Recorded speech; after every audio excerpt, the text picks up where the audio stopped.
जी हाँ दोस्तों, एक बार फिर से स्वागत है हमारे चैनल पर।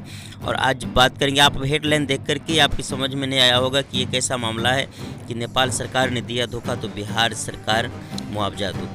दरअसल ये बात नेपाल की सीमा में सटे जयनगर मुख्यालय की है। जयनगर अनुमंडल के अंतर्गत आने वाले कई गांव के किसान ने गन्ने की खेती की थी और उन्हें आश्वासन दिया था नेपाल के सिराहा स्थित हिमाल चीनी मिल ने, और उसे अधिक मूल्य पर अच्छे किस्म का बीज भी दिया था और वादा किया था कि हम आपसे गन्ना लेंगे, आप उपजाइए।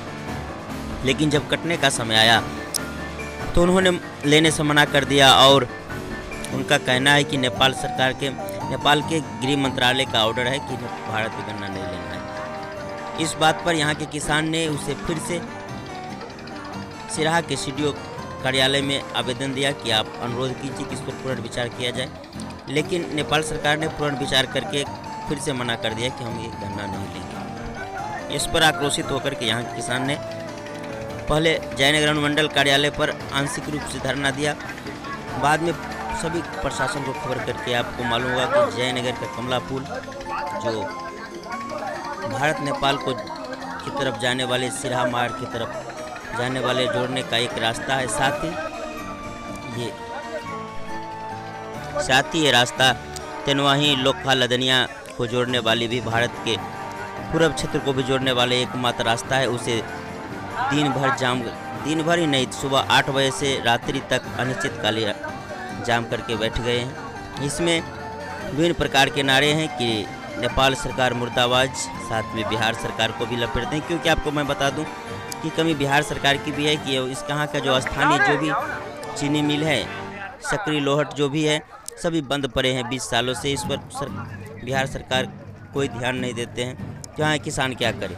और आज नेपाल सरकार ने धोखा दे दिया, तो आक्रोश दोनों के प्रति है। नेपाल सरकार से कुछ कह तो नहीं सकते, इसीलिए बिहार सरकार से मुआवजा मांग रहे हैं। और आप देख सकते हैं कि ये रात में प्रशासन के लोग भी मौजूद हैं, परंतु वे हटा नहीं सकते हैं। सभी को सूचना दे चुके हैं, उसके बाद अनिश्चितकालीन धरना पर बैठे हैं।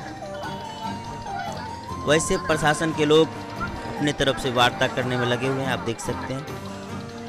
क्या होता है वो देखने वाली बात है, लेकिन तत्काल दोनों सरकार के ऊपर आक्रोश है। और ये सड़क जाम है अनिश्चितकाल के लिए, सुबह 8 बजे से अभी रात्रि का समय है और अब तक ये जारी। आप देख सकते हैं कहीं बिहार सरकार मुर्दाबाद, तो किसी पोस्टर पर आप देखे होंगे कि नेपाल सरकार मुर्दाबाद, दोनों के ऊपर आक्रोश है।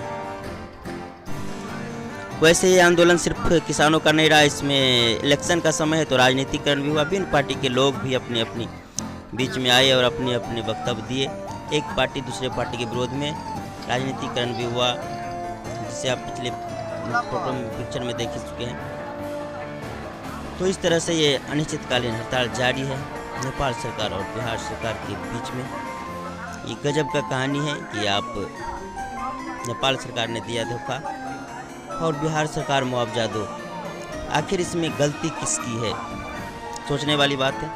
नेपाल सरकार को सबसे पहले नेपाल चीनी मिल को आश्वासन नहीं देना चाहिए था। आश्वासन दिया तो फिर ये लाखों का नुकसान जो हुआ, उनके कहने पर महंगे दाम पर बीज लेकर के उन लोगों ने फसल लगाया, किसानों ने फसल लगाया। किसानों का मामला है और हम सब कृषि प्रधान देश के नागरिक हैं, तो इसका भरपाई कौन करेगा। और एन वक्त पर आकर के नेपाल सरकार ने कह दिया, जब कटने का समय आया कि हम गन्ना नहीं लेंगे,